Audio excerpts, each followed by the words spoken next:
지금부터 들려드릴 이야기는 참으로 기이하고도 신기한 일입니다.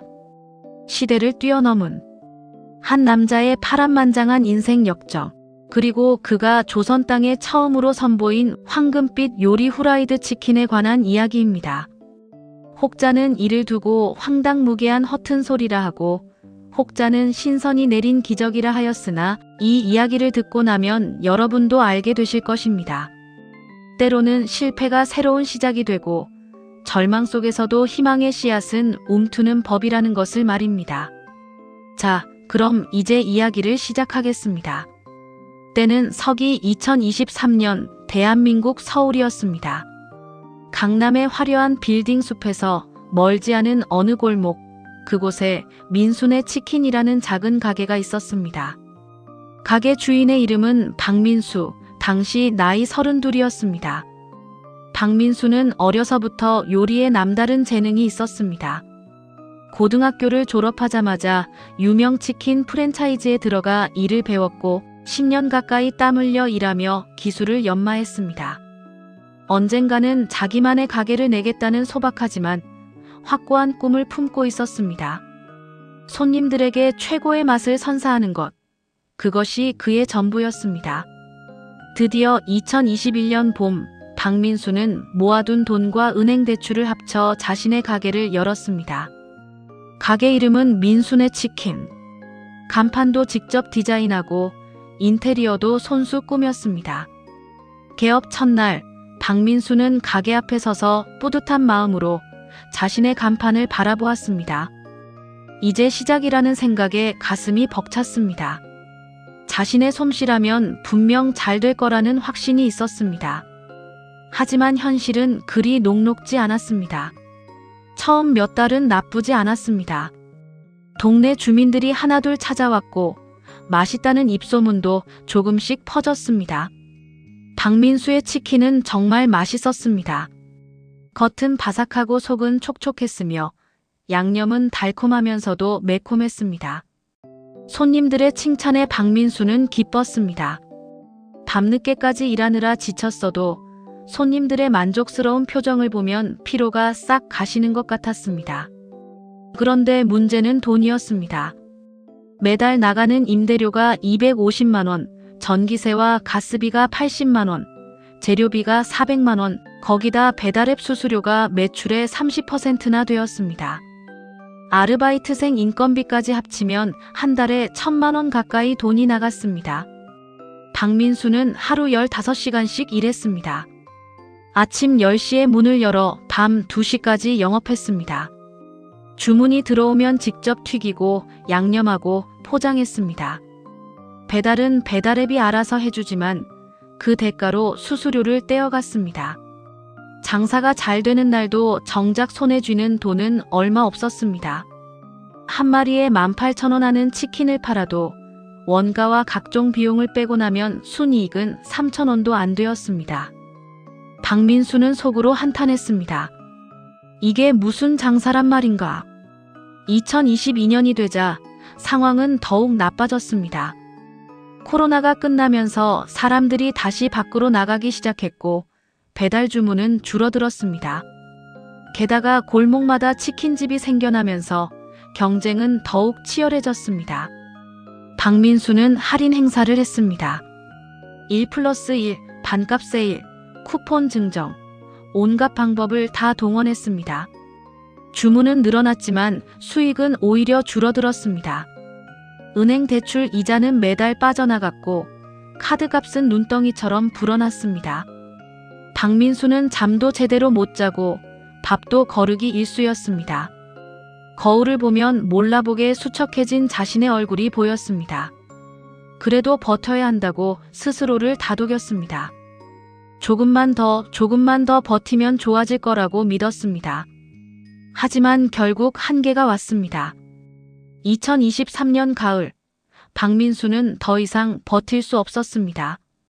밀린 임대료, 쌓인 대출, 갚지 못한 카드값, 빚은 5천만 원이 넘었습니다. 어느 가을날 저녁, 박민수는 마지막으로 가게 문을 닫았습니다. 폐업 안내문을 붙이는 그의 손은 떨렸습니다. 간판을 내리는 순간 눈물이 났습니다. 10년 넘게 꿈꿔온 것, 모든 걸 쏟아부은 것, 그 모든 게 한순간에 무너졌습니다.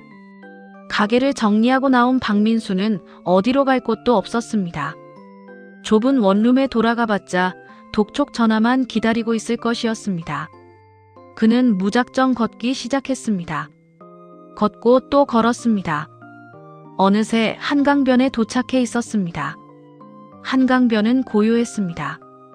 가을밤의 서늘한 바람이 뺨을 스쳤습니다.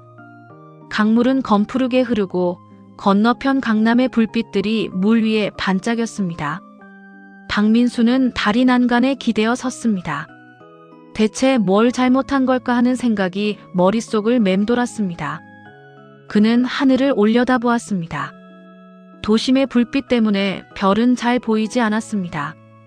그저 어둡고 먹먹한 하늘만이 있을 뿐이었습니다. 자신의 치킨은 정말 맛있었는데 왜 이렇게 사는 게 팍팍한지 알 수 없었습니다. 박민수는 자신의 실력을 의심한 적이 없었습니다. 손님들은 모두 맛있다고 했고 단골도 제법 있었습니다. 하지만 그것만으로는 부족했습니다. 장사는 맛만으로 되는 게 아니었습니다. 이 좋은 치킨 기술을 가지고도 왜 이리 사는 게 팍팍한가? 박민수는 허공에 대고 중얼거렸습니다. 그는 주머니에서 구겨진 담배 한 개비를 꺼냈습니다. 원래 담배를 피우지 않았는데 요즘은 하루에 한 갑씩 피웠습니다. 라이터로 불을 붙이려는데 갑자기 바람이 세게 불었습니다. 담배가 손에서 떨어져 난간 너머로 날아갔습니다. 박민수는 반사적으로 몸을 숙여 담배를 잡으려 했습니다. 그 순간이었습니다. 하늘에서 갑자기 눈부신 빛이 쏟아졌습니다. 번개도 아니고 번개보다 훨씬 밝고 강렬한 빛이었습니다. 박민수는 비명을 지르며 눈을 감았습니다. 빛이 너무 강렬해서 눈을 뜰 수가 없었습니다. 동시에 온몸이 붕 뜨는 느낌이 들었습니다. 마치 중력이 사라진 것처럼 몸이 공중에 떠올랐습니다. 귓가에서 이상한 소리가 들렸습니다. 마치 수천 마리의 벌이 한꺼번에 날아가는 것 같은 소리였습니다. 아니, 그보다 더 크고 웅장한 소리였습니다. 박민수는 비명을 지르려 했지만 목소리가 나오지 않았습니다. 숨을 쉬려 해도 공기가 들어오지 않는 것 같았습니다. 내가 죽는 건가? 그 생각이 머릿속을 스쳤습니다. 그러나 죽음의 고통은 오지 않았습니다. 대신 온몸이 빙글빙글 돌아가는 느낌이 들었습니다. 위아래가 뒤바뀌고 앞뒤가 바뀌고 시간이 늘어나는 것 같기도 하고 줄어드는 것 같기도 했습니다. 얼마나 그런 상태가 지속되었을까요? 1초였을 수도 있고 1시간이었을 수도 있고 영원처럼 느껴졌을 수도 있습니다.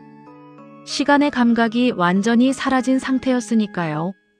그리고 쿵 하는 소리와 함께 무언가 단단한 곳에 등을 부딪히는 느낌이 들었습니다. 박민수는 신음을 내며 눈을 떴습니다.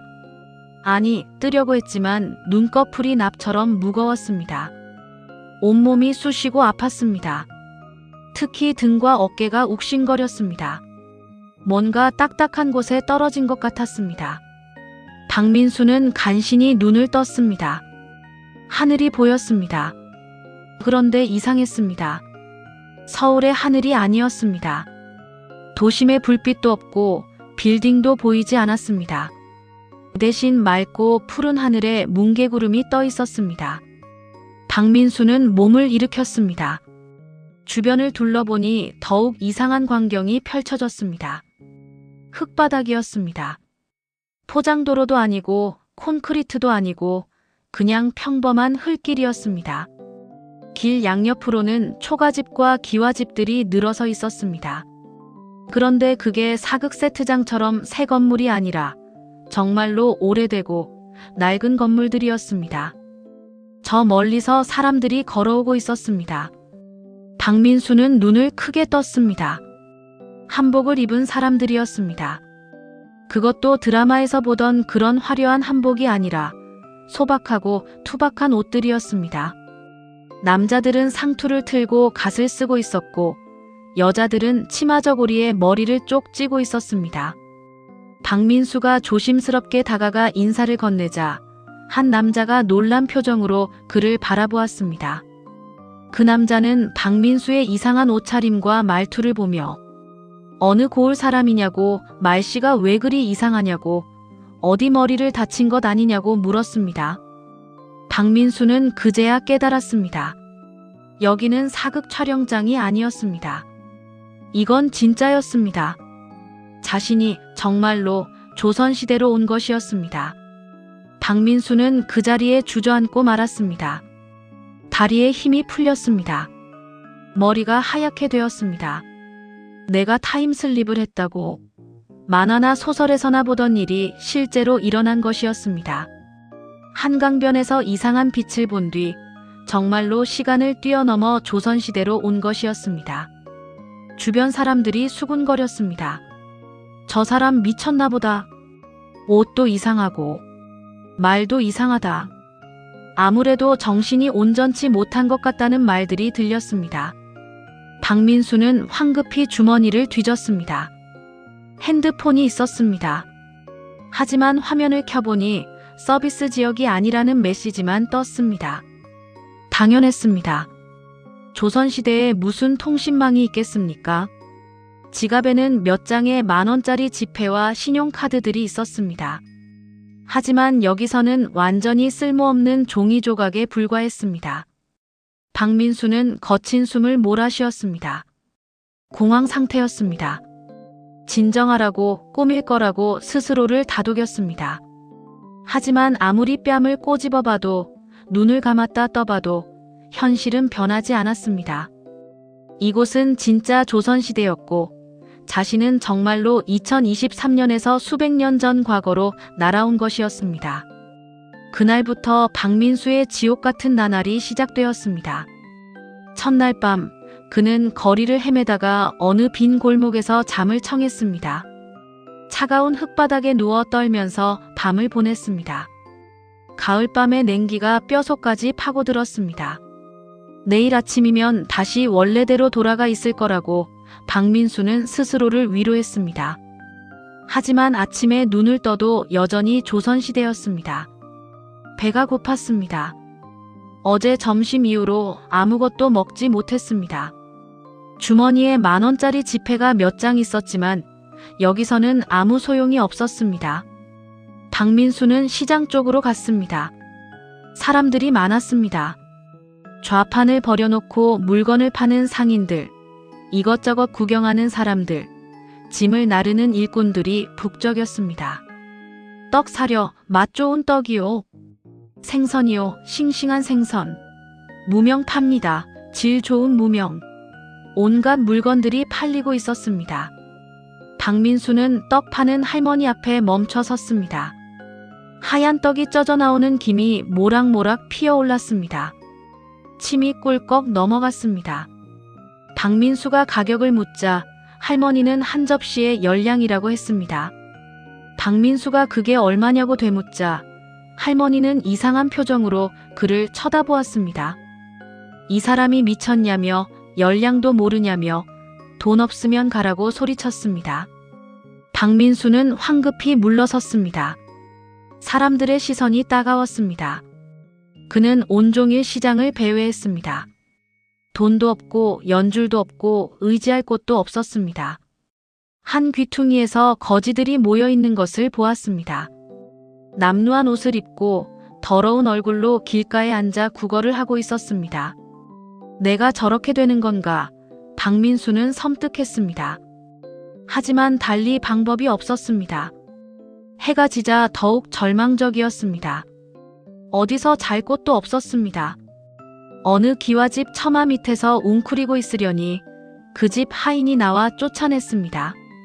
여기가 어디라고 감히 이런 곳에서 자느냐며 호통을 쳤습니다.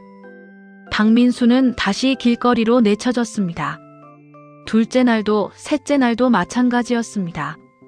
그는 점점 거지꼴이 되어갔습니다.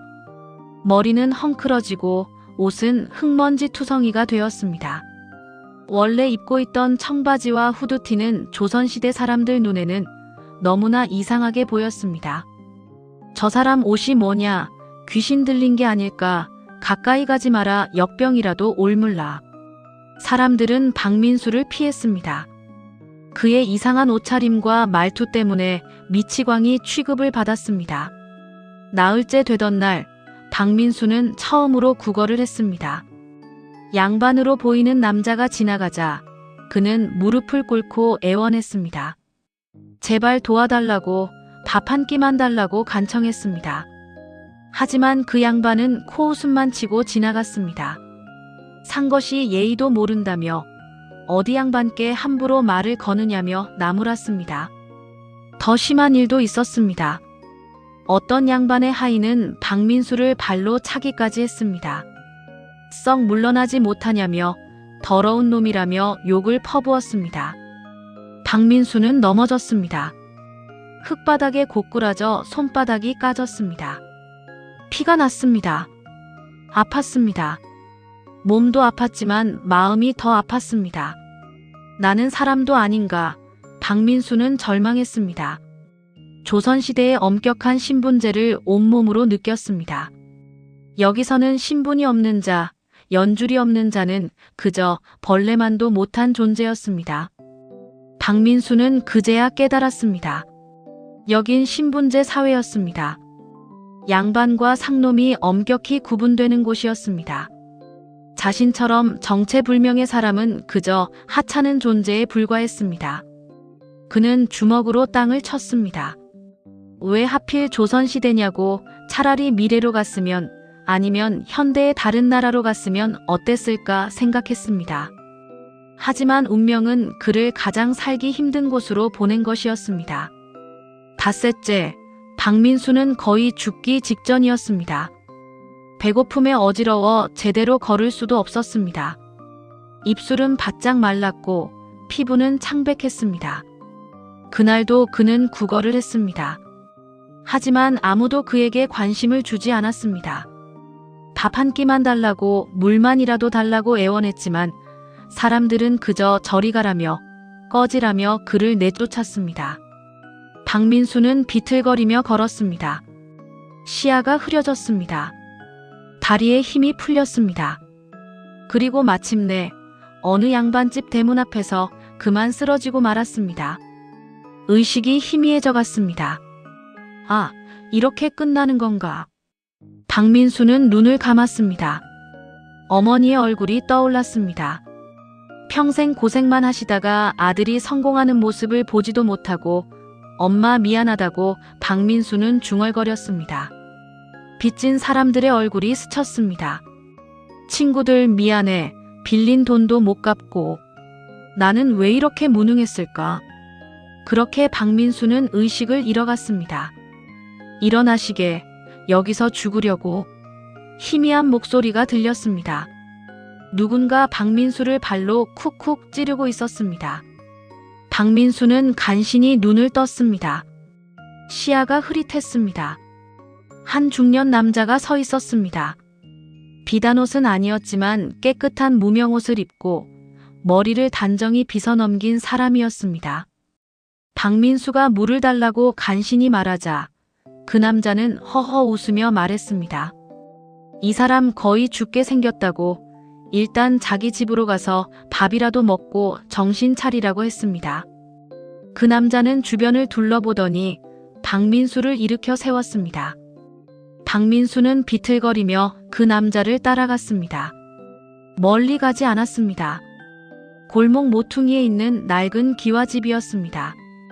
대문 위에 주막이라는 글자가 적힌 낡은 간판이 걸려 있었습니다. 집 안으로 들어가니 부엌에서 구수한 냄새가 났습니다. 된장국 끓는 냄새, 밥 짓는 냄새였습니다. 박민수는 그 냄새만 맡아도 정신이 아찔했습니다. 그 남자는 박민수에게 보리밥 한 그릇과 된장국을 내주었습니다.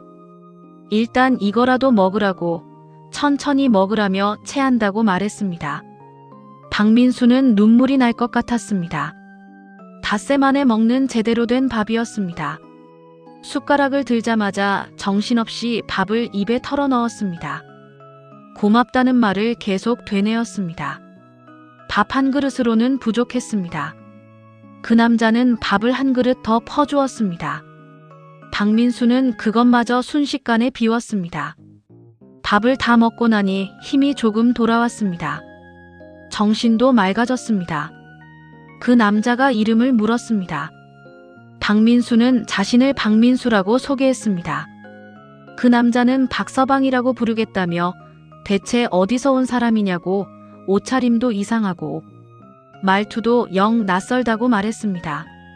박민수는 잠시 망설였습니다. 뭐라고 설명해야 할까요? 자신이 미래에서 왔다고 말하면 미치광이 취급받을 것이 뻔했습니다. 박민수는 먼 곳에서 왔다고, 아주 먼 곳에서 왔다고, 잘 설명하기 어렵다고, 기억이 잘 나지 않는다고 애매하게 대답했습니다. 그 남자는 명나라냐 일본이냐고 물었고 박민수가 더 먼 곳이라고 하자 홍모인이냐고 물었습니다. 하지만 얼굴은 영락없는 조선 사람인데 하며 고개를 갸웃했습니다. 그 남자는 의아한 표정을 지었지만 더 이상 캐묻지 않았습니다. 사연이 있나 보다며 뭐 이 한양에는 별의별 사람들이 다 있으니 박민수도 그저 불운한 사람 중 하나겠지 하고 넘어갔습니다. 그 남자는 자신을 김철수라고 소개했습니다. 사람들은 그를 김서방이라 불렀습니다. 김서방은 한양 남대문 밖에서 대대로 주막을 운영하던 집안이었습니다. 할아버지 때부터 시작한 주막이었는데 이제 그가 3대째 이어받아 운영하고 있었습니다. 박민수는 조심스럽게 일자리를 구할 수 있겠느냐고 물었습니다. 자신은 일을 잘한다며 뭐든 하겠다고 말했습니다. 김서방은 턱을 쓰다듬으며 박민수를 살폈습니다. 일을 잘한다고? 무슨 일을 할 줄 아느냐고 물었습니다. 박민수는 요리를 할 줄 안다고, 음식 만드는 것을 10년 넘게 했다고, 특히 닭 요리를 할 줄 안다고 대답했습니다. 김서방의 눈이 반짝였습니다. 닭 요리라니 재미있다며 자기 주막도 닭 요리를 한다고, 닭볶음이나 백숙 같은 것들을 만든다고 말했습니다. 박민수는 자신은 그보다 더 특별한 요리를 할 수 있다고, 한번 만들어 보여주겠다고 제안했습니다. 김서방은 잠시 생각하더니 좋다고 했습니다. 시험 삼아 한번 만들어 보라고, 만약 솜씨가 괜찮다면 여기서 일을 시켜주겠지만 맛이 없으면 당장 내쫓을 테니 그리 알라고 했습니다. 박민수는 감사하다며 벌떡 일어섰습니다. 마침내 기회가 온 것이었습니다. 다음 날 김서방은 박민수를 주막 부엌으로 데려갔습니다. 부엌은 생각보다 넓었습니다. 큰 솥이 여러 개 있었고 한쪽에는 각종 재료들이 정리되어 있었습니다. 김서방은 이제 솜씨를 보여달라며 닭도 있고 양념들도 있으니 뭐든 자유롭게 쓰라고 했습니다. 박민수는 부엌을 둘러보았습니다. 간장, 된장, 고추장이 항아리에 담겨 있었습니다. 마늘, 생강, 파, 고추도 보였습니다. 참기름과 들기름도 있었습니다. 좋아, 재료는 충분해. 박민수는 속으로 생각했습니다. 문제는 자신이 만들고 싶은 건 치킨. 그것도 바삭하게 튀긴 프라이드 치킨인데 여기에는 닭을 튀길 만한 큰 냄비나 충분한 기름이 없다는 것이었습니다. 일단 할 수 있는 것부터 하자고 박민수는 마음먹었습니다. 박민수는 닭을 손질하기 시작했습니다. 현대식 칼이 아니라 조선시대 칼이라 조금 불편했지만 10년 넘게 닭을 다뤄온 그에게는 어려운 일이 아니었습니다. 닭을 깨끗이 손질하고 먹기 좋은 크기로 자릅니다. 그리고 양념을 만들기 시작했습니다. 고추장에 간장을 섞고 꿀을 조금 넣습니다. 다진 마늘과 생강을 듬뿍 넣고 참기름으로 윤기를 냅니다. 거기에 고춧가루로 매콤함을 더합니다. 김서방이 옆에서 지켜보며 말했습니다. 양념 만드는 솜씨가 제법인데 하지만 맛을 봐야 알겠다고 했습니다. 박민수는 양념한 닭을 커다란 솥에 넣고 볶기 시작했습니다. 불 조절에 신경을 쓰면서 닭이 타지 않도록 계속 저어줍니다. 부엌에 고소한 냄새가 퍼지기 시작했습니다. 마늘과 생강의 향, 고추장의 매콤한 향, 참기름의 고소한 향이 어우러졌습니다. 김서방이 코를 킁킁거렸습니다. 오, 냄새가 좋다고 말했습니다. 주막홀에 있던 다른 사람들도 냄새를 맡고 부엌 쪽을 바라보았습니다. 한참을 볶자 닭이 윤기나게 익었습니다. 박민수는 마지막으로 통깨를 뿌리고 파를 썰어 올렸습니다. 다 됐다고 박민수가 말했습니다. 김서방은 그럼 한번 맛을 봐야겠다며 젓가락으로 닭 한 점을 집어 입에 넣었습니다. 박민수는 긴장한 표정으로 그를 바라보았습니다. 이 한 번의 기회가 자신의 운명을 결정할 것이었습니다. 김서방이 천천히 씹었습니다. 한 번, 두 번, 세 번. 그리고 김서방의 눈이 휘둥그레졌습니다. 이게 무슨 맛이냐며 감탄했습니다. 이렇게 맛있는 닭 요리는 처음이라고, 매콤하면서도 달고 고소하면서도 깊은 맛이 난다며 말을 잇지 못했습니다. 김서방은 또 한 점을 집어 먹었습니다. 그리고 또. 좋다. 김서방은 박민수를 정식으로 고용하겠다고 선언했습니다. 박민수가 정말이냐고 묻자 김서방은 당연하다며 이런 솜씨라면 자기 주막이 대박 날 거라고, 박민수는 오늘부터 이 주막의 요리사라고 말했습니다. 박민수는 안도의 한숨을 쉬었습니다. 눈물이 핑 돌았습니다. 마침내 이 낯선 세상에서 발을 붙일 곳을 찾은 것이었습니다. 감사하다는 말을 계속 되뇌었습니다. 김서방은 고맙긴 뭐가 고맙냐며 자기 같은 인재를 얻게 된 게 자기로서는 행운이라고 말했습니다. 그렇게 박민수는 김서방의 주막에서 새로운 인생을 시작하게 되었습니다. 그렇게 박민수는 김서방의 주막에서 일하게 되었습니다. 김서방은 인심이 좋은 사람이었습니다. 박민수에게 작은 방 하나를 내주고 하루 3끼 식사를 제공했습니다. 월급은 많지 않았지만 박민수에게는 충분했습니다. 김서방은 이 방을 쓰라며 좁긴 하지만 혼자 쓰기엔 괜찮을 거라고 말했습니다. 방은 정말 작았습니다. 겨우 사람 하나 누울 정도의 크기였습니다. 하지만 박민수에게는 궁전 같았습니다. 지붕 밑에서 잘 수 있다는 것, 따뜻한 방에서 잘 수 있다는 것만으로도 감사했습니다. 박민수는 정말 감사하다며 평생 은혜를 잊지 않겠다고 말했습니다. 김서방은 허허 웃으며 그럴 것까진 없다고, 박민수가 열심히 일해주면 그게 최고의 보답이라고 말했습니다. 주막 일은 생각보다 바빴습니다. 아침 일찍 일어나 부엌을 청소하고 그날 쓸 재료들을 준비했습니다. 시장에 가서 신선한 채소와 고기를 사오고 물을 길어오고 장작을 패는 일들이 이어졌습니다. 김서방은 박민수에게 오늘 장 보러 가라며 닭 5마리하고 파 1단, 마늘 2접을 사오라고 시켰습니다. 시장에 가는 것은 박민수에게 특별한 경험이었습니다. 조선시대 시장은 활기가 넘쳤습니다. 온갖 물건들이 거래되고 사람들이 흥정을 하고 웃고 떠들었습니다. 이 무 얼마요? 5냥이요. 너무 비싸네. 3냥에 줄 수 없소. 안 돼요. 아무리 싸게 해도 4냥은 받아야 해요. 박민수는 이런 흥정 문화가 신기했습니다. 현대에서는 정찰제였지만 여기서는 모든 게 흥정이었습니다. 처음에는 서툴렀습니다. 상인들이 부르는 대로 돈을 주려다가 김서방한테 혼났습니다. 김서방은 시장에서 그렇게 순진하게 굴면 안 된다며 무조건 깎아야 한다고, 최소한 반은 깎아야 한다고 가르쳐 주었습니다. 박민수는 차츰 조선시대의 장보기 문화를 익혀갔습니다. 그리고 손님들이 오기 시작하면 본격적으로 요리를 시작했습니다. 조선시대 주막의 단골 손님들은 주로 행상인들과 나그네들이었습니다. 한양을 오가는 사람들이 잠깐 들러 밥을 먹고 쉬어가는 곳이었습니다. 주인장, 밥 한 그릇 주게. 술은 없나? 안주로 뭐가 좋은가?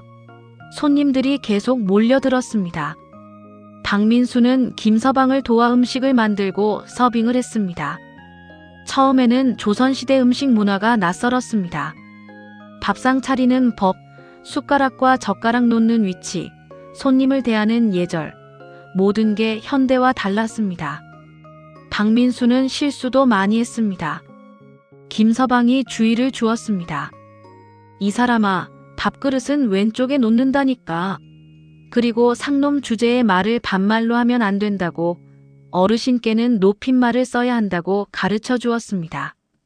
한 번은 양반 손님에게 실수로 반말을 했다가 큰 소동이 벌어진 적도 있었습니다. 그 양반이 버럭 소리를 질렀습니다. 뭐? 이 상놈이 감히 나한테 반말을. 주위 손님들이 모두 쳐다보았습니다. 박민수는 황급히 사과했지만 그 양반은 화가 풀리지 않았습니다. 실수로 될 일이냐며 이리 꿇으라고 소리쳤습니다. 박민수는 어쩔 수 없이 무릎을 꿇었습니다. 굴욕적이었지만 여기는 조선시대였습니다. 신분의 차이가 절대적이었습니다. 그 양반은 머리를 조아리라고 명령했고 박민수는 땅에 이마를 대고 절을 했습니다. 현대인으로서는 상상도 할 수 없는 일이었지만 살기 위해서는 어쩔 수 없었습니다. 다신 그런 무례를 범하지 말라는 말에 박민수는 명심하겠다고 대답했습니다. 그 일이 있고 나서 박민수는 더욱 조심했습니다. 말투, 행동, 모든 것에 신경을 썼습니다. 하지만 박민수는 빨리 배웠습니다. 조선시대의 규칙과 예절을 하나씩 익혀갔습니다. 말투도 조금씩 조선식으로 고쳐나갔습니다. 한 달이 지나자 박민수는 이제 제법 조선 사람처럼 행동하게 되었습니다. 김서방이 말했습니다. 박서방, 이제 말투가 많이 나아졌다고. 처음에는 어디 홍모인 말 같았는데 이제는 괜찮다고 칭찬했습니다. 김서방은 옷도 바꿔 입는 게 좋겠다며 그 이상한 옷은 사람들 눈길을 끈다고 말했습니다. 김서방은 박민수에게 무명 바지 저고리를 한 벌 사주었습니다. 박민수는 자신의 청바지와 후드티를 벗고 조선 옷을 입었습니다. 거울을 보니 완전히 다른 사람 같았습니다. 상투를 틀지는 않았지만 옷만큼은 조선 사람이었습니다. 김서방이 흡족한 표정으로 말했습니다. 이제 좀 볼만하다고 했습니다. 그리고 무엇보다 박민수는 요리에서만큼은 타의 추종을 불허했습니다. 닭볶음, 닭백숙, 닭죽. 김서방이 만들던 메뉴들을 박민수가 조금씩 개선해 나갔습니다. 양념의 비율을 조정하고 불 조절을 정교하게 하고 재료를 신선하게 관리했습니다. 손님들이 말했습니다.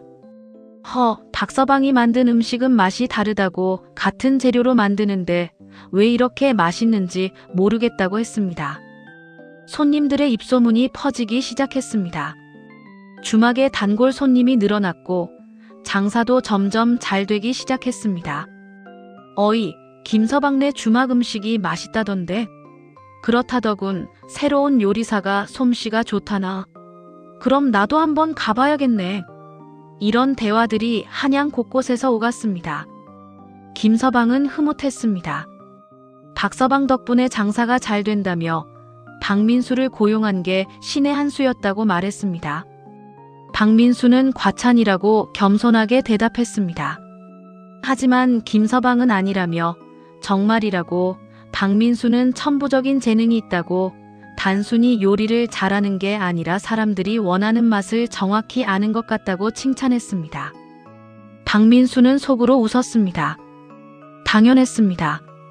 자신은 10년 넘게 현대의 치킨집에서 일하며 수천 명의 손님을 상대했습니다. 사람들이 어떤 맛을 좋아하는지, 어떻게 요리해야 하는지 몸으로 체득한 것이었습니다. 하지만 박민수는 아직 만족하지 못했습니다. 그가 진짜 만들고 싶은 건 따로 있었습니다. 바로 치킨, 기름에 바삭하게 튀긴 프라이드 치킨이었습니다.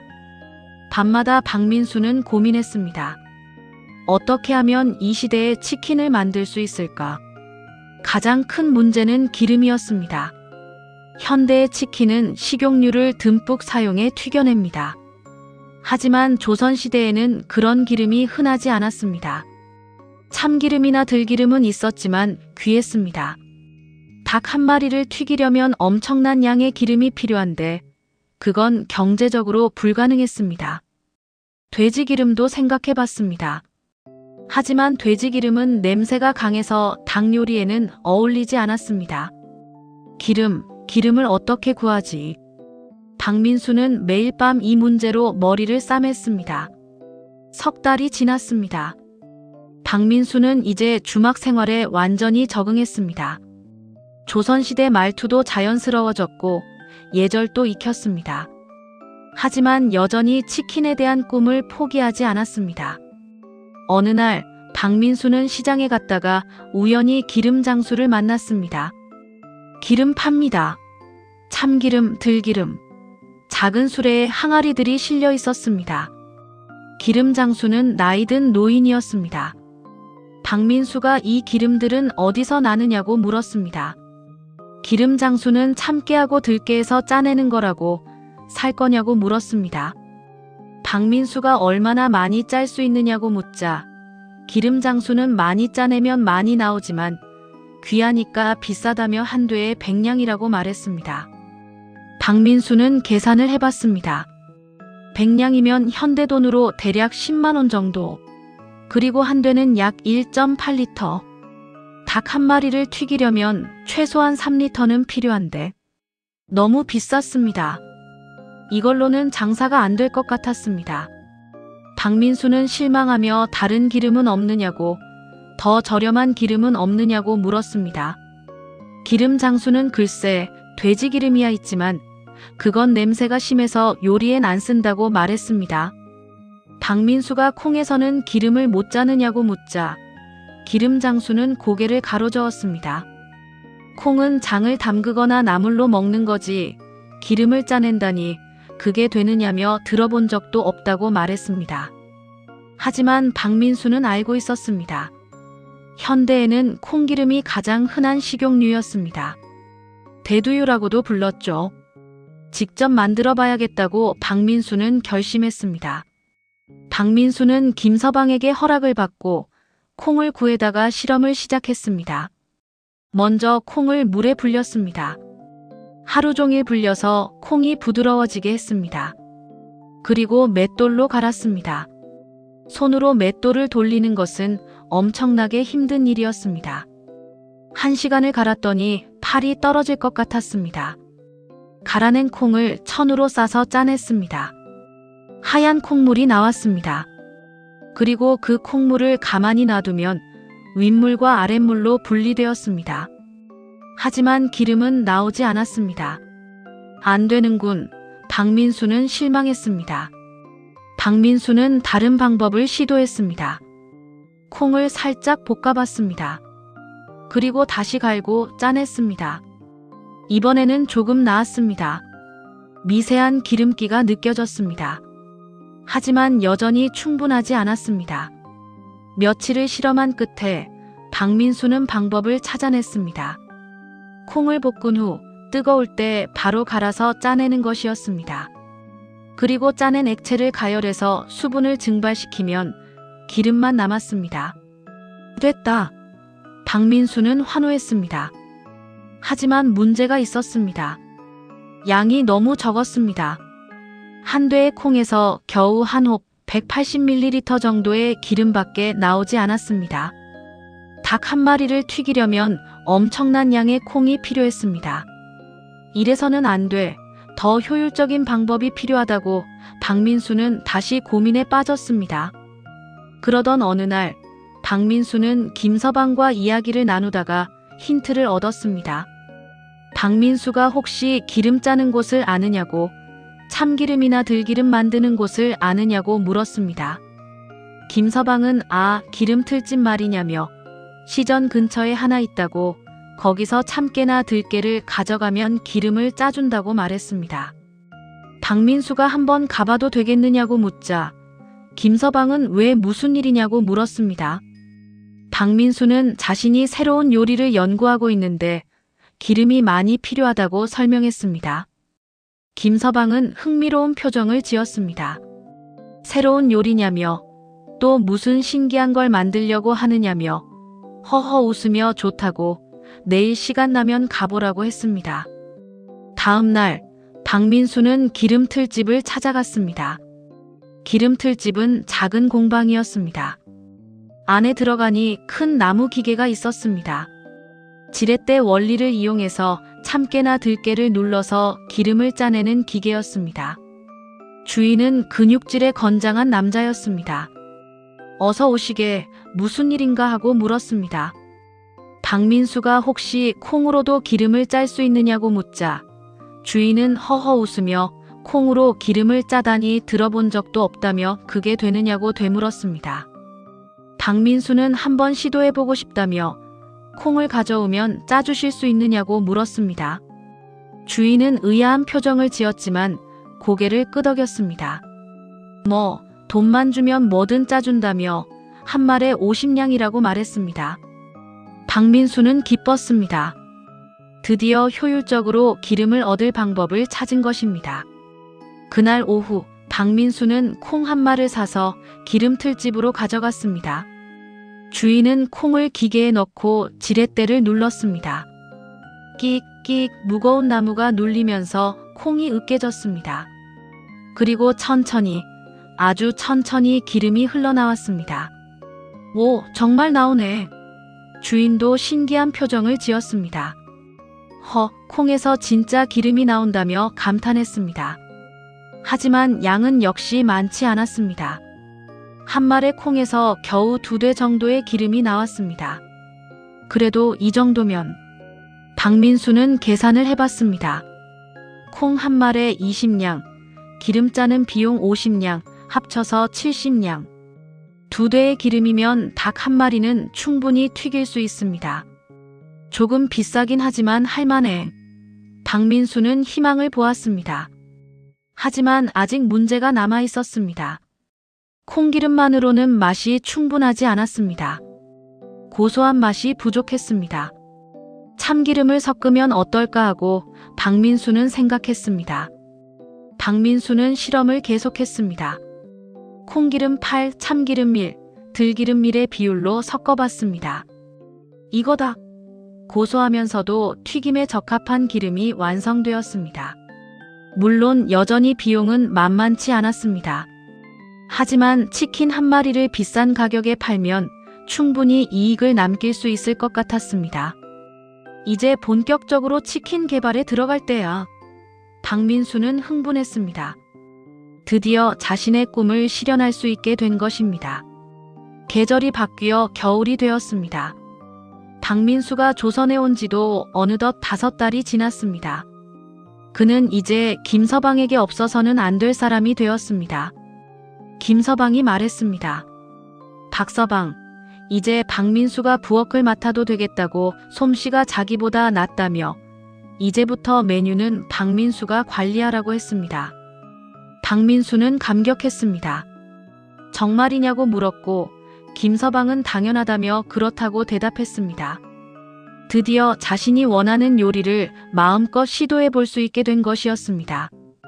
그날부터 박민수는 본격적으로 치킨 개발에 착수했습니다.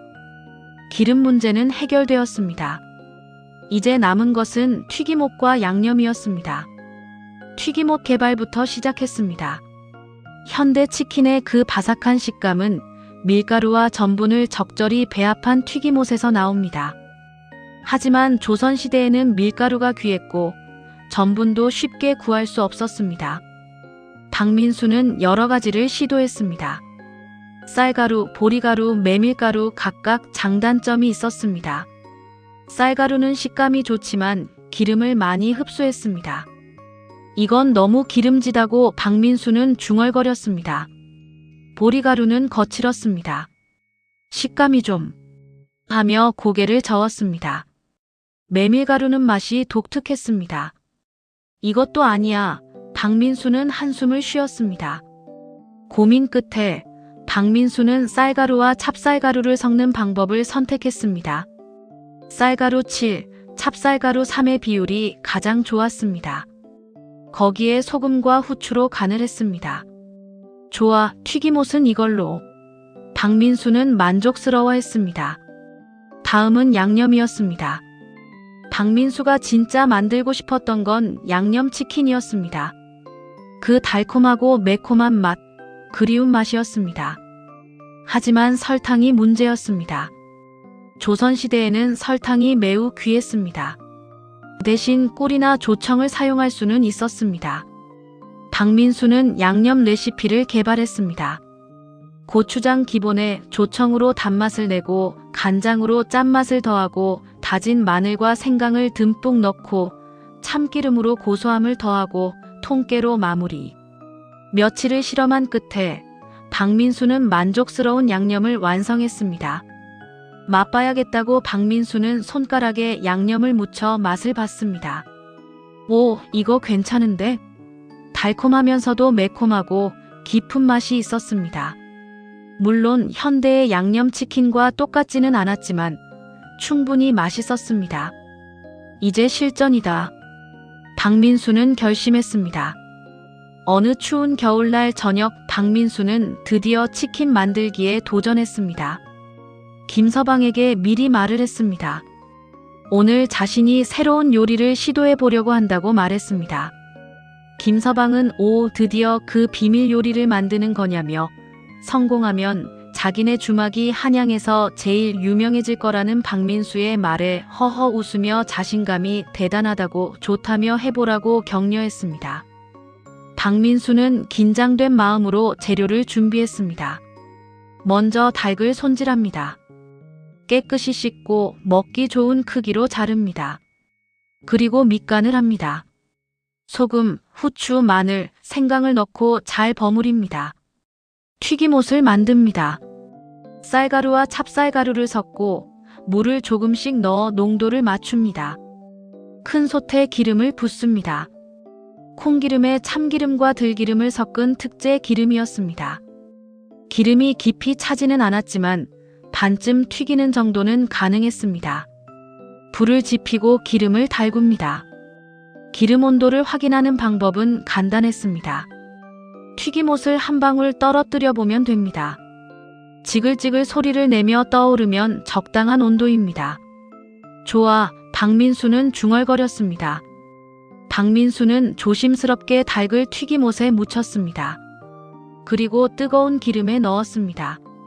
지지직, 기름이 튀기는 소리가 났습니다. 고소한 냄새가 퍼졌습니다.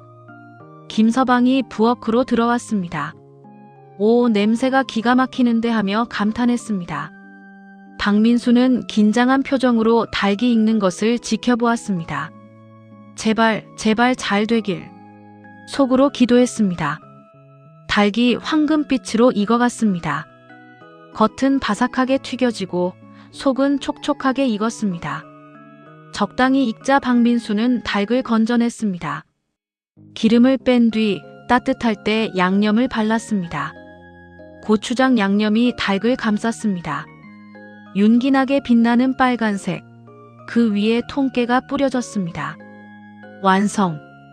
박민수는 떨리는 손으로 닭 한 점을 집어 입에 넣었습니다. 아삭!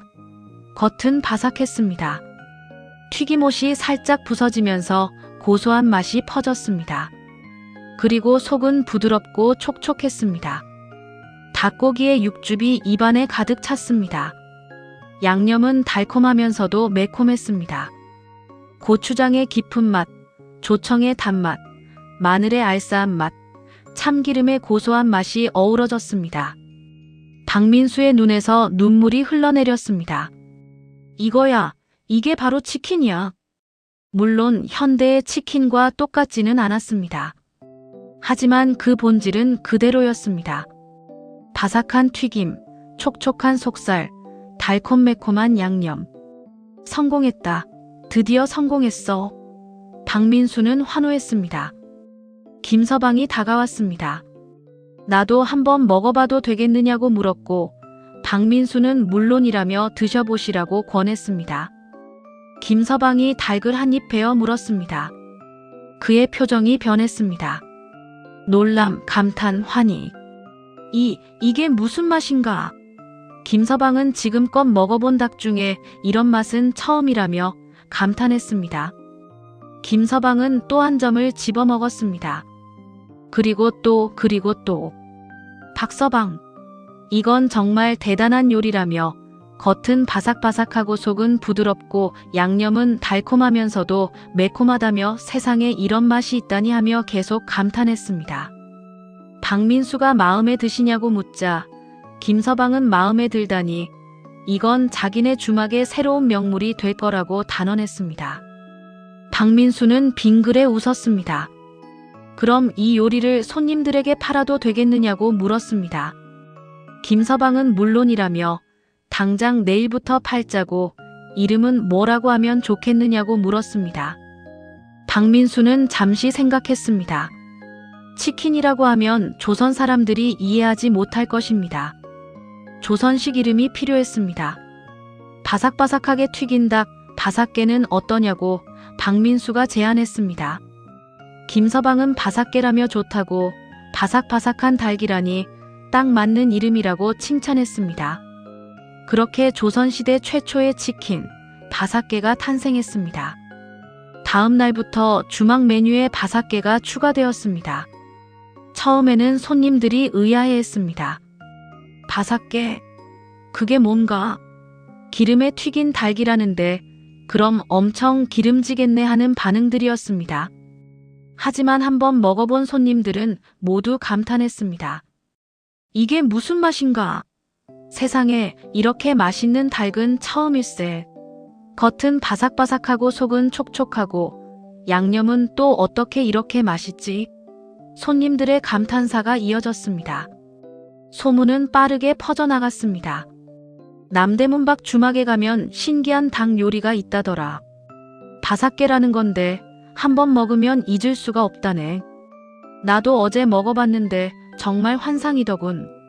이런 말들이 한양 곳곳에서 오갔습니다. 일주일 만에 주막은 손님들로 북적였습니다. 바삭게 하나 주게. 나는 2. 우리는 5마리. 주문이 쏟아졌습니다. 박민수는 하루 종일 부엌에서 닭을 튀겼습니다. 손이 쉴 틈이 없었습니다. 김서방은 웃음이 끊이지 않았습니다. 하하, 이렇게 장사가 잘 된 적이 없었다며 박서방은 정말 신이 내린 요리사라고 칭찬했습니다. 박민수는 과찬이라며 겸손하게 대답했습니다. 하지만 김서방은 아니라며 사실이라고 자기네 주막이 이제 한양에서 제일 유명해질 거라고 기뻐했습니다. 가격도 비쌌습니다.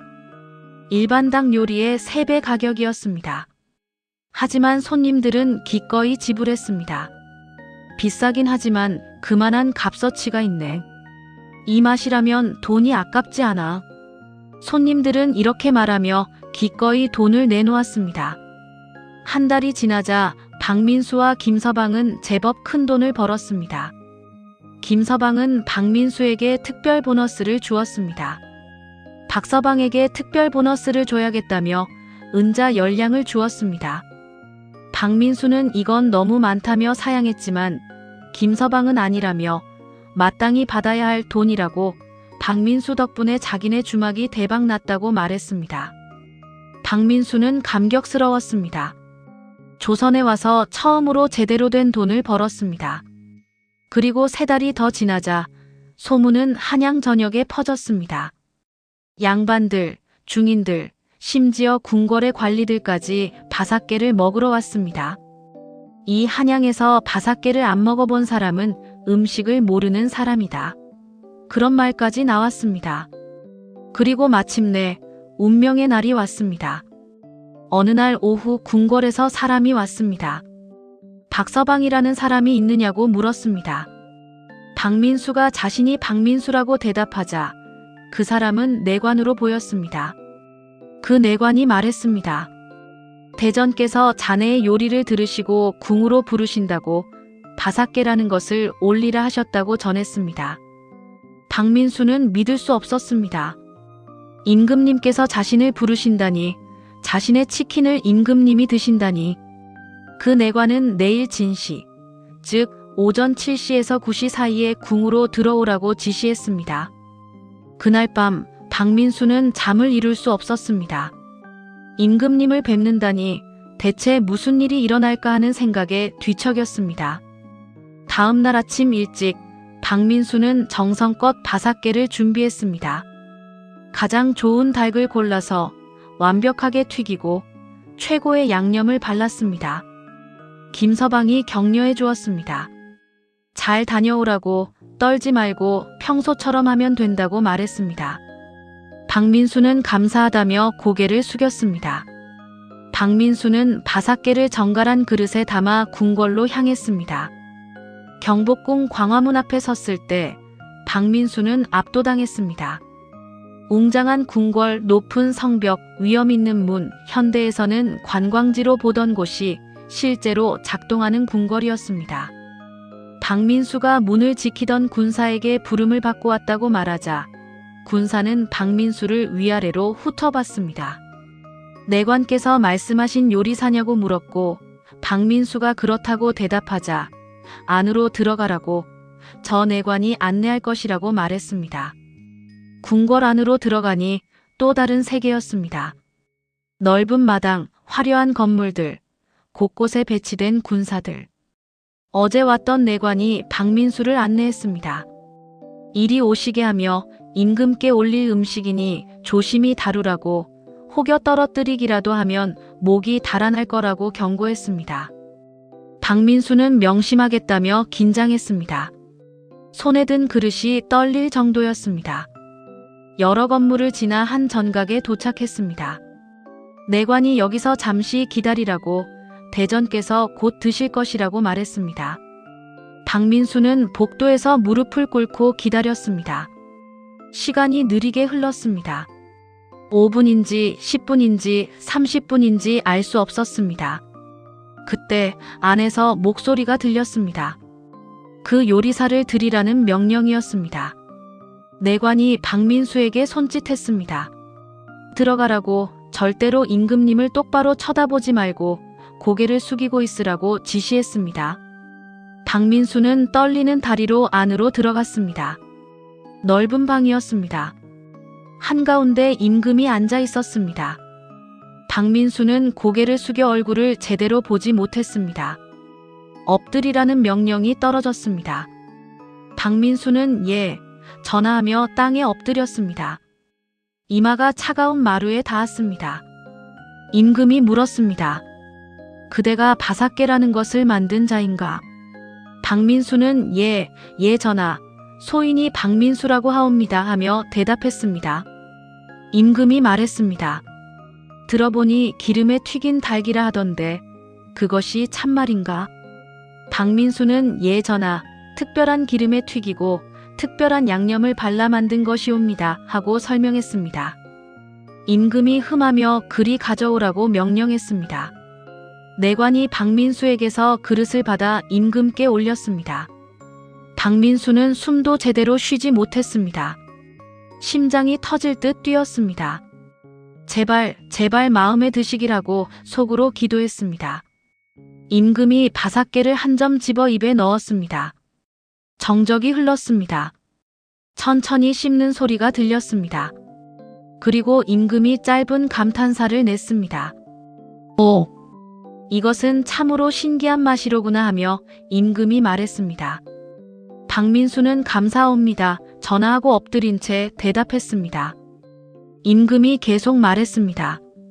겉은 바삭하고 속은 부드럽고 양념은 달콤하면서도 매콤하고 참으로 묘한 맛이로다.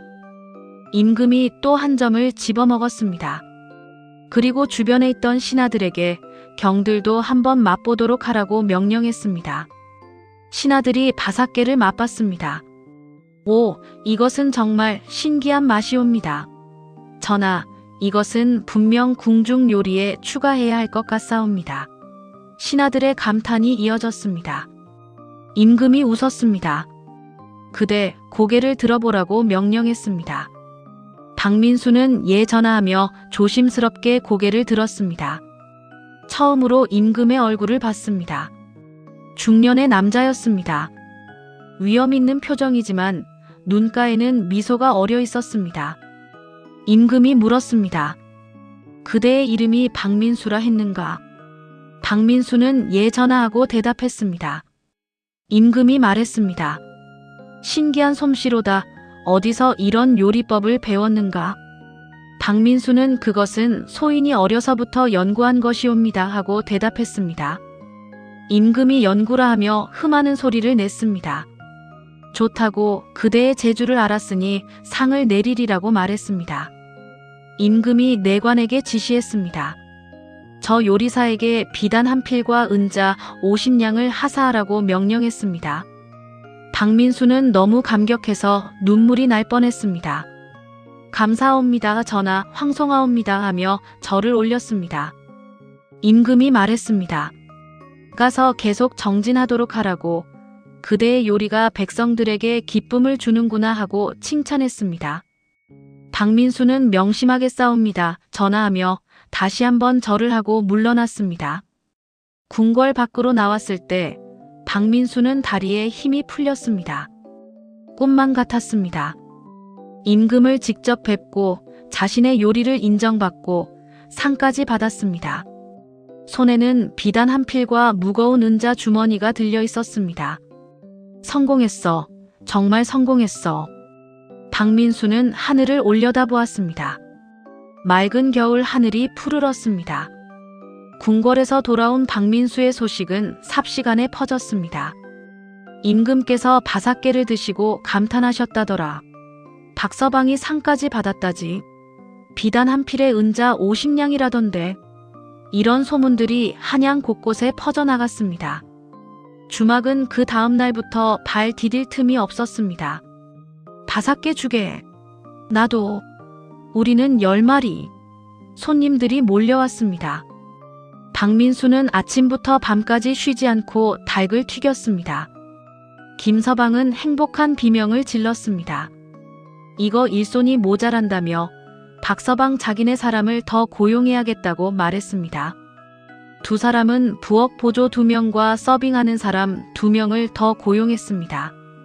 박민수는 새로운 사람들에게 요리법을 가르쳤습니다. 닭을 손질할 때는 이렇게 해야 하고 기름 온도는 이 정도여야 하고 양념은 정확한 비율로 섞어야 한다고 하나하나 세심하게 가르쳤습니다. 한 달이 지나자 주막의 수입은 이전의 5배가 되었습니다. 김서방이 박민수를 불렀습니다. 박서방, 이제 자기네 주막을 확장해야겠다고. 손님이 너무 많아서 다 받을 수가 없다고 말했습니다. 박민수가 확장이라고 되묻자 김서방은 더 큰 주막을 하나 더 열자는 거라고 박민수와 자기가 동업으로 하자고 제안했습니다. 박민수는 놀라며 자신과 동업을 하겠다는 것이냐고 물었습니다. 김서방은 당연하다며 바삭개는 박민수가 만든 거고 박민수 없이는 이 장사가 안 된다며 그러니 이제부터 박민수도 주인 중 하나라고 말했습니다. 박민수는 감사하다고 말했습니다. 하지만 김서방은 고맙긴 뭐가 고맙냐며 이건 당연한 일이라고 박민수가 받을 몫이 있는 거라고 말했습니다. 그렇게 두 사람은 한양시전 근처에 새 주막을 열었습니다. 이름은 바삭개 전문점이었습니다. 새 가게는 원래 주막보다 훨씬 컸습니다. 홀도 넓고 부엌도 크고 직원도 10명이나 되었습니다. 개업 첫날부터 손님이 줄을 섰습니다. 드디어 시전에도 바삭개 가게가 생겼구먼. 이제 멀리 남대문까지 안 가도 되겠네. 손님들이 기뻐했습니다. 새 가게는 더욱 성공했습니다. 시전 상인들과 부유한 양반들이 단골이 되었습니다. 석 달이 지나자 두 사람은 다시 새 가게를 열었습니다. 이번에는 종로 근처였습니다. 그리고 또 석 달 뒤에는 동대문 근처에 가게를 열었습니다. 1년이 지나자 바삭개는 한양 곳곳에 5개의 지점을 가진 대형 체인이 되었습니다.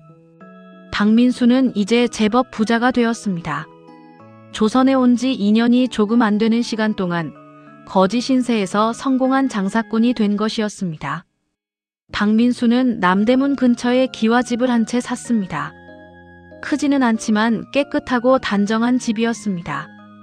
방도 여러 개 있고 마당도 있고 심지어 하인까지 고용할 수 있었습니다. 내가 이런 날이 올 줄이야. 박민수는 자신의 집 마루에 앉아 마당을 바라보았습니다. 서울에서는 가게 하나 유지하기도 힘들었는데 조선에서는 5개의 가게를 운영하는 사업가가 되었습니다. 인생이란 참 알 수 없는 거구나 하고 박민수는 중얼거렸습니다. 하지만 박민수는 교만하지 않았습니다. 자신이 여기까지 올 수 있었던 건 김서방의 도움, 그리고 수많은 사람들의 도움 덕분이라는 것을 잘 알고 있었습니다. 그는 자선 사업도 시작했습니다. 가난한 사람들에게 무료로 밥을 나눠주는 건 어떨까 하고 김서방에게 제안했습니다. 김서방도 동의했습니다. 좋은 생각이라며 자기네도 이만큼 벌었으니 어려운 사람들을 도와야 한다고 말했습니다. 매달 초하루와 보름에는 주막 앞에서 가난한 사람들에게 무료로 밥과 국을 나눠줬습니다. 사람들이 감사해했습니다. 감사합니다. 날이 은혜를 잊지 않겠습니다 하며 절을 올렸습니다. 박민수는 자신이 거지였던 시절을 떠올렸습니다. 굶주렸던 그때 누군가의 도움이 얼마나 절실했었는지. 이제 내가 도울 차례입니다 하고 박민수는 중얼거렸습니다. 그렇게 또 시간이 흘렀습니다. 박민수는 이제 35을 바라보는 나이가 되었습니다. 조선에 온 지도 어느덧 3년이 되어갔습니다. 바삭개는 이제 한양 사람이라면 누구나 아는 음식이 되었습니다. 조선 팔도에서 한양에 올라온 사람들은 꼭 바삭개를 먹고 돌아갔습니다. 바삭개 안 먹어보고 한양 구경했다고 하지 마라. 그런 말까지 생겼습니다. 어느 봄날 박민수는 김서방과 함께 술을 마시며 지난 시간을 돌아보았습니다. 박민수가 말했습니다. 김서방님, 그때 저를 도와주지 않으셨다면 저는 아마 길거리에서 죽었을 거라고 평생 은혜를 잊지 않겠다고 말했습니다. 김서방은 무슨 소리냐며 박민수 스스로 일궈낸 거라고 말했습니다. 하지만 박민수는 아니라며 김서방님이 자기에게 기회를 주셨기에 가능한 일이었다고 평생 은혜를 잊지 않겠다고 다시 한번 강조했습니다. 두 사람은 잔을 부딪혔습니다. 김서방이 물었습니다. 그나저나 박서방, 나이도 이제 있는데 장가는 안 들 건가? 박민수가 장가요 하고 되묻자 김서방은 당연하다며 이만큼 성공했으면 좋은 배필을 만나야 한다고 자기가 중매라도 서줄까 하고 제안했습니다. 박민수는 웃으며 고개를 저었습니다. 아직은 일에 더 집중하고 싶다고 대답했습니다. 사실 박민수는 가끔 현대로 돌아갈 방법을 생각했습니다. 어쩌면 언젠가 다시 그 이상한 빛이 나타나서 자신을 원래 세계로 데려갈지도 모른다고. 하지만 시간이 갈수록 그런 희망은 희미해졌습니다. 이제는 조선이 자신의 집이 되었습니다. 김서방이 또 물었습니다. 그런데 박서방, 다음에는 무슨 요리를 할 건가? 바삭개 말고 또 다른 신기한 요리가 있나? 박민수는 빙그레 웃으며 대답했습니다. 사실 생각하고 있는 게 하나 있다고 말했습니다. 김서방이 뭔가 하고 물었지만 박민수는 아직은 비밀이라며 하 웃었습니다. 하지만 박민수의 마음속에는 벌써 다음 계획이 있었습니다. 며칠 후 박민수는 시장을 거닐고 있었습니다. 익숙한 풍경이었습니다. 3년 동안 수없이 왔던 이 시장이 이제는 고향처럼 느껴졌습니다. 생선 사세요. 무 파는 사람 없소? 닭 살 사람. 상인들의 외침이 정겹게 들렸습니다. 그때 박민수는 한쪽 구석에서 돼지족을 파는 상인을 보았습니다. 굵직한 돼지족이 쌓여 있었습니다. 대부분 사람들은 그냥 삶아서 먹거나 국을 끓여 먹었습니다. 박민수는 돼지족 앞에 멈춰 섰습니다. 상인에게 가격을 물었습니다. 한 개에 50냥이라는 대답이 돌아왔습니다. 박민수는 돼지족을 집어들고 가만히 바라보았습니다. 족발. 현대에서 치킨 다음으로 좋아하던 음식이었습니다. 쫄깃하고 고소한 그 맛. 저거다, 다음은 저거야. 박민수는 빙그레 웃으며 중얼거렸습니다. 조선 사람들에게 족발의 참맛을 보여주겠어. 치킨으로 한번 성공했으니 이번에도 분명 해낼 수 있어. 그는 돼지족 여러 개를 샀습니다.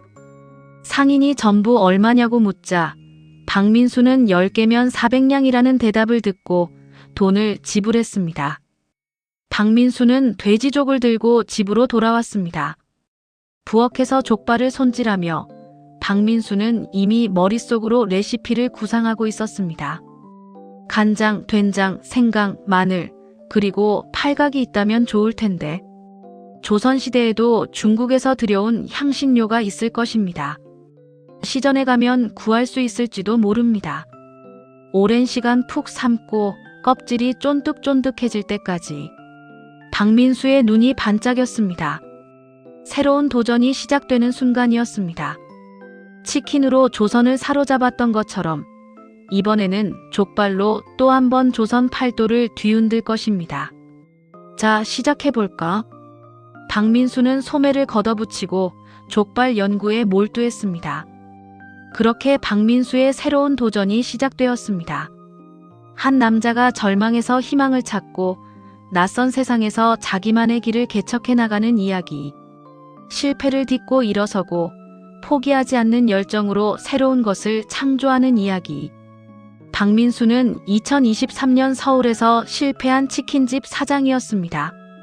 빚더미에 앉아 절망했던 그 남자가 조선시대로 시간을 뛰어넘어온 뒤 거지 신세를 벗어나 한양 최고의 음식 사업가가 되었습니다. 그의 성공 비결은 무엇이었을까요? 뛰어난 요리 실력도 있었지만 가장 중요한 것은 포기하지 않는 마음이었습니다. 아무리 힘들어도 아무리 절망적이어도 자신이 잘하는 것을 계속 해나갔습니다. 그리고 사람들에 대한 감사였습니다. 김서방의 도움을 잊지 않고 성공한 뒤에는 어려운 사람들을 도왔습니다. 박민수는 치킨으로 조선을 사로잡았고 이제 족발로 또 한 번 대성공을 준비하고 있습니다. 과연 그의 족발은 어떤 맛일까요? 조선 사람들은 어떤 반응을 보일까요? 그리고 박민수는 앞으로 어떤 인생을 살아갈까요? 다음 2부에서는 박민수가 족발을 개발하여 또 한 번 대성공을 거두고 더 나아가 조선 최고의 음식 사업가로 성장하는 모습을 보실 수 있을 것입니다. 여러분, 오늘 이야기는 여기까지입니다. 들어주셔서 감사합니다.